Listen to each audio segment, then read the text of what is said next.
Bismillahirrahmanirrahim. Alhamdulillahirrabbilalamin. Wassalatu wassalamu ala asrafil anbiya'i wal mursalin. Sayyidina wa maulana Muhammadin. Wa ala alihi wa sahbihi ajmain. Amma ba'du. Assalamualaikum warahmatullahi wabarakatuh. Salat. Salat adalah tiang agama, kewajiban utama seorang muslim. Namun, salat bukan sekadar ritual fisik, melainkan sarana pembentukan karakter. Dalam video ini, kita akan membahas bagaimana kualitas salat memengaruhi perilaku seseorang dan menjadi tolak ukur keimanan sejati.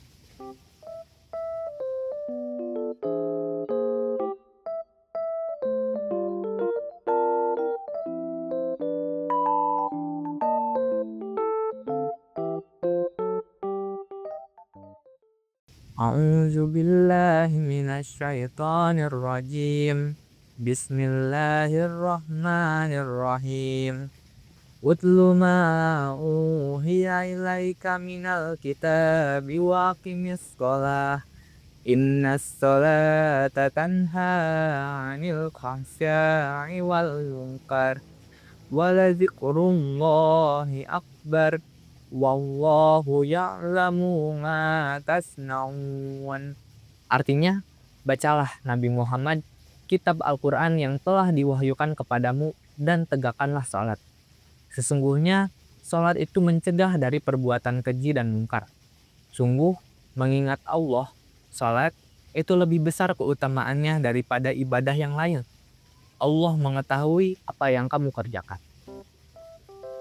Salat 5 waktu adalah kewajiban utama seorang muslim, seperti yang ditegaskan Rasulullah SAW. Perkara yang pertama kali dihisap dari seorang hamba pada hari kiamat adalah salat. Apabila salatnya baik, maka seluruh amalnya pun baik. Apabila salatnya buruk, maka seluruh amalnya pun buruk. Hadis riwayat Tabrani. Hal ini menunjukkan bahwa salat menjadi tolak ukur utama kualitas iman seseorang. Lalu, memang apa hubungannya antara salat dengan perilaku seseorang? Yang pertama, kedisiplinan. Salat memiliki waktu-waktu yang telah ditentukan, yang mengajarkan kita untuk menghargai waktu dan menaati aturan.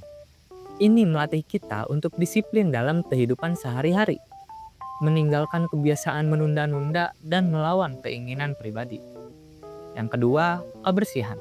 Sebelum salat, kita diwajibkan mensucikan diri dengan wudu atau tayamum, yang menanamkan kebiasaan menjaga kebersihan tubuh, pakaian, dan tempat. Ini mencerminkan pentingnya hidup bersih baik secara lahir maupun batin. Ketiga, konsentrasi. Salat yang baik dilakukan dengan hati yang tenang, pikiran fokus, dengan gerakan dan doa yang teratur. Gerakan dan bacaan yang dilakukan secara khusyuk melatih kita untuk selalu fokus, seperti halnya meditasi yang dapat mengurangi kecemasan dan meningkatkan ketenangan diri. Lalu yang keempat, sugesti kebaikan. Bacaan salat berisi pujian dan doa kepada Allah, yang mengajarkan kita untuk rendah hati dan selalu mengingat kebaikan. Kata-kata ini mendorong kita untuk menerapkan nilai-nilai baik dalam kehidupan sehari-hari. Yang kelima, kebersamaan. Salat berjamaah tidak hanya memiliki pahala yang lebih besar, tetapi juga mempererat hubungan antar sesama. Kebersamaan ini memberikan ketenangan, baik dalam pencegahan maupun penyembuhan masalah hati. Salat adalah pengingat agar kita senantiasa dekat dengan Allah dan menjauh dari perbuatan buruk. Seperti pada Quran Surat Al-Ma'un, Bismillahirrahmanirrahim. Wawailul lil musallin allazina hum an salatihim sahun. Artinya, celakalah orang-orang yang melaksanakan salat, yaitu yang lalai terhadap salatnya.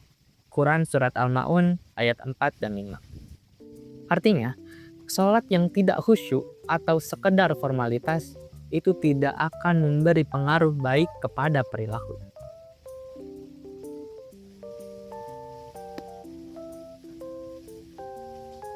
Maka, jika seseorang sholat tapi masih berbuat maksiat, maka sholat tersebut belum memberikan pengaruh yang seharusnya. Sholat yang baik bukan hanya sekedar rutinitas, tetapi harus menjadi sarana pembentukan akhlak. Ketika sholat dilakukan tanpa khusyuk, tanpa pemahaman, atau hanya untuk formalitas, maka dampaknya tidak akan terasa dalam perilaku sehari-hari. Ayat dari surat Al-Ankabut dan Al-Ma'un tadi menjelaskan bahwa sholat seharusnya mencegah seseorang dari perbuatan keji dan mungkar. Jika hal ini tidak tercapai, maka kita perlu mengevaluasi kualitas sholat kita. Apakah kita benar-benar memaknai setiap bacaan dan gerakannya, ataukah sekedar melakukannya sebagai kewajiban semata? Terakhir, sholat bukan hanya kewajiban ibadah, tetapi juga pembentuk kepribadian yang mulia. Sholat yang dilakukan dengan baik akan tercermin dalam perilaku sehari-hari, membuat kita menjadi pribadi yang lebih sabar, jujur, dan peduli.